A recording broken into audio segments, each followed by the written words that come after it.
अयोध्येमधील प्रभू श्रीरामांच्या जन्मभूमीत बनत असलेल्या मंदिरामध्ये स्थापन केली जाणारी मूर्ती एका विशिष्ट दगडापासून बनवली जात आहे. हिंदू धर्मामध्ये अनेक दगड शुभ मानले जातात.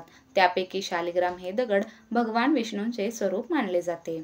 जानेवारी 2023 मध्ये नेपाळमधील काली गंडकी नदी पात्रातून हा दगड भारतात आला. यावर कोरीव काम करून प्रभू श्रीराम आणि सीता मातेची मूर्ती घडवली जात आहे.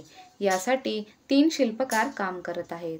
कर्नाटकमधून गणेश भट आणि अरुण योगराज, तर राजस्थान येथील सत्यनारायण पांडे यांना ही मूर्ती घडवण्याचं सौभाग्य प्राप्त झाले आहे.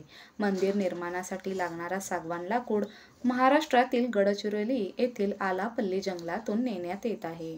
मुख्य म्हणजे या मंदिराची उंची 161 फूट इतकी असणार आहे. या 3 मजली मंदिरात 12 दरवाजे असणार आहेत.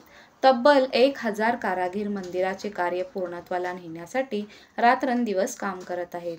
प्रभू श्रीरामांचे मंदिर 22 जानेवारी 2024 ला पूर्ण होईल असे सांगितले जात आहे. मंदिर दर्शनासाठी खुले झाल्यास दिवसाला 1 लाख भाविक दर्शनाला येतील असा